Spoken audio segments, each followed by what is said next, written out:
midnight as May 16th turns into May 17th. 74 Avenue, of course, in King George Highway. We got the good old Brewster's pub and beer store. The owner, Dave CHAppelle, North the HA in the last name, is not just the owner of this bar. He owns the bar there in Allendale. He also owns the famed HAney Hotel, a drinking spot with strippers, and a favorite of Full Patches there in Maple Ridge. And he also owns that bar in Pitt Meadows, which the crackhead accidentally, of course, burned the apartment building right next to it. They said they'd fix it in 1 month. It took over 6, last I heard. They used to fix the lights there as soon as they burned out, but they gave up on that a couple of years ago. I used to be a regular there. I gave the place a 3-star rating on Google reviews. A basic neighborhood bar, and they sometimes had good music come in. I hope Kevin, the mechanic, is doing good. I hope Jamie's doing good, and Brad, the black-haired waitress, basically all the bar staff. Sure, the cook was quite a good cook. Some people would come in, if she wasn't working, they'd just turn around and walk out.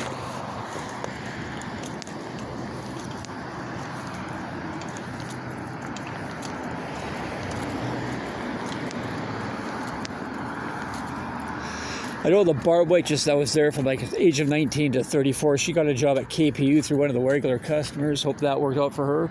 And hope the guy there who got her the job is doing well.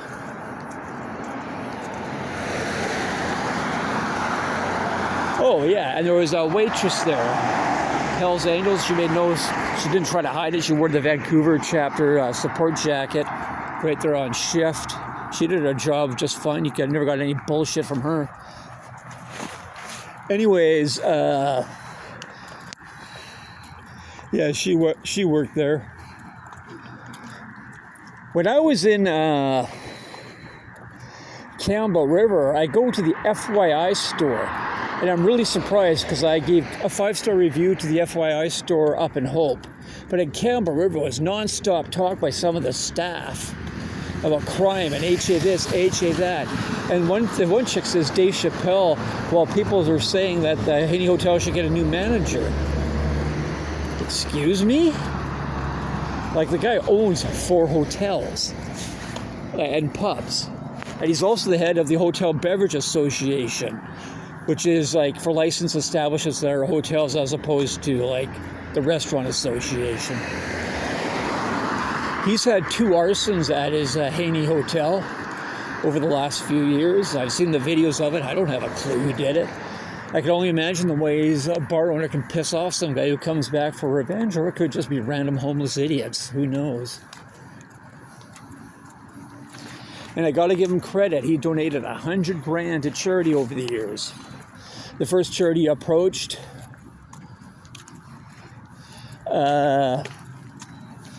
turned him down, saying, "No, we can't. You're like, it's a biker place and girls dance naked. We can't take money from that." The second people were more than happy to take his money, and he's been donating to them ever since. I remember the College Place Hotel. I used to be a regular there. They gave money to some children's village in Guatemala. And it wasn't BS. I saw like the little pictures and the happy villagers and everything.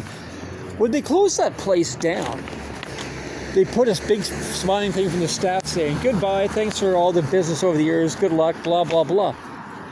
But they didn't include any of the night shift staff, just the morning shift staff. I never went there in the morning in my life. I had things to do, like work.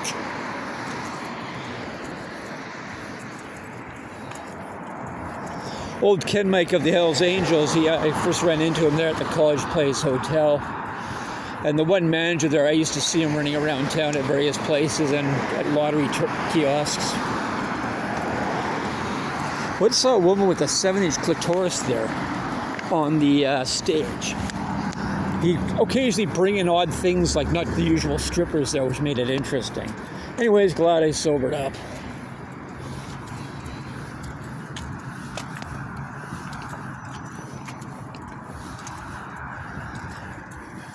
I remember when I was working at the Saxony Motor Inn, like when I was a young man, 19 or 20, out there in Edmonton. Some of the people I know became strippers, both male and female. But I just happened to see one of the girls talking to her boyfriend. The look in his eyes when he told her, like, yeah, like, look, we need money, I know that, but not like this. And he walked right out of her life, right on the spot. Too bad.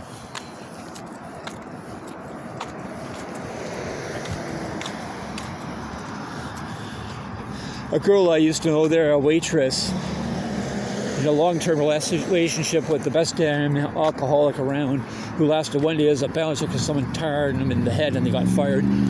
Anyway, Kevin, I think his name was, or was it Keith? Kevin or Keith. Big guy, but the small guy ironed him. Anyways, she came out with a magazine for strippers called Strippers, thinking she could sell it to the strippers she met through her job. And all I know is years later that I saw occasionally the magazine around, so I guess she made a deal about it. Gino Supano, the president of the Nomads Hells Angels, who the manager of the Mac store there at 72 Avenue and 138, I guess it is, claims protects him and his store along with Jeremy Dathan Dyke, which sounds like total BS to me. Bearded Indo guy, salt and pepper beard. Gino's famous whorehouse Swedish Touch and the Brandy's strip bar is closing down because apparently they can't get the lease thing to happen. Been there for years. Sneaky Pete's was at the same location, 555 Homer Street, and somehow it blew up. You never hear about Hells Angels bombing a business, do you? Yeah, you do. Anyways, Brandy Solander was the official owner of Brandy's, and Gino Supano was head of security. She committed suicide apparently over a $25,000 debt. And all these people are saying, everybody loved Brandy. Well, you guys couldn't pull together $25,000? Like, come on.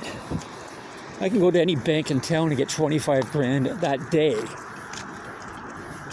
Like, whatever. The official cause is suicide. I don't believe that for a second. She was murdered. And the Hells took over the business. There's all sorts of comments on Reddit and Google Groups Van General about the place. You got guys complain they spend $500 and the girls aren't nice. Nice girls don't have sex with some guy they've known for 2 hours in a bar just because they got money. Like, whatever.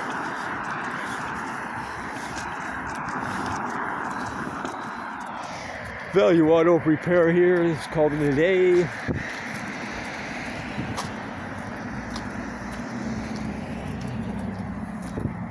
The gas pumps were long gone when they set up shop here.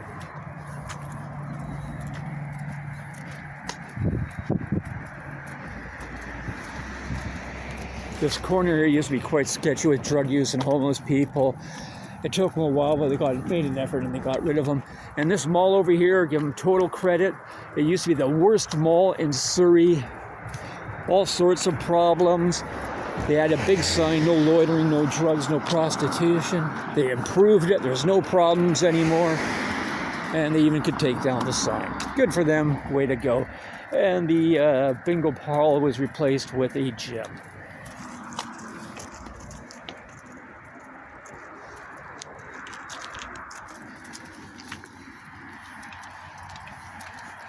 You sometimes see people after they fix the place up at midnight hanging around, so I just tell them, hey man, just whatever you're looking for, it ain't happening. What do you mean? Well, whatever you're looking for, drugs, prostitution, it's not happening. It doesn't happen here anymore. Try Walton. When they flew in.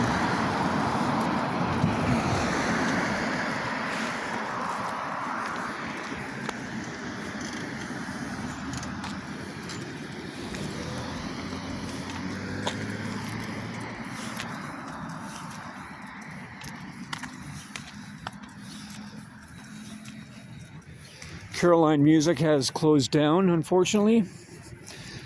Apparently to be replaced by a learning center once they get their government permits. It was there like, I don't know for how many decades.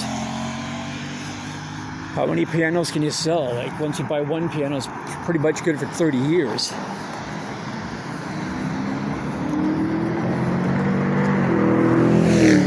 Yeehaw! It's called. John Volkoun Academy's down the street here.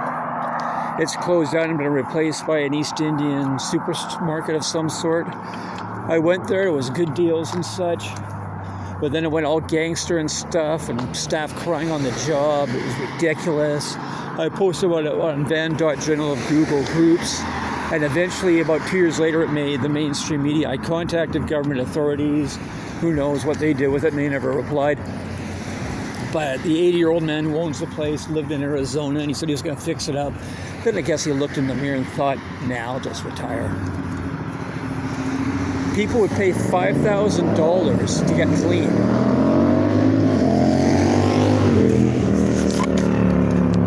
And they would be taught a trade like being a cashier, janitor, whatever. But what really was happening is people weren't just working 40 hours a week of giant training. They were forced to work other hours without pay, and there were beatings and stuff.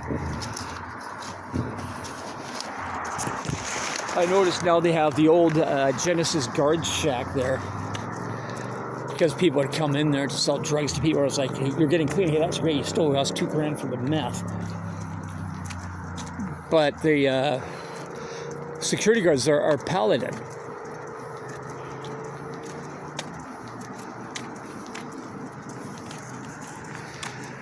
That place at 64th Avenue and King George Highway used to be the probation office there. The sign still says there on little lettering. You can see it. Probation office. Been closed for a year, the whole complex. They're maintaining it pretty good. They erased all the tags.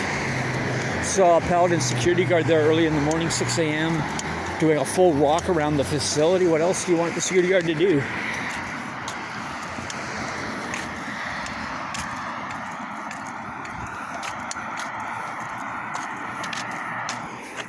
They're finally building 70th Avenue all the way through. That used to be a problem area there.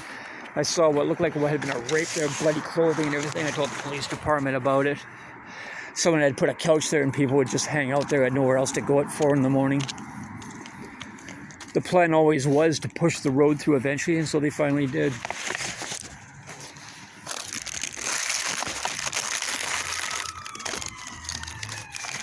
And yet another siren.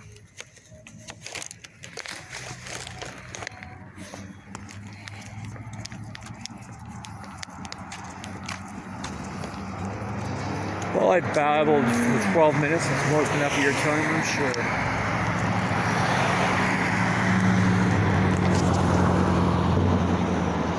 Saw a total of 4 different rabbits. That's cool.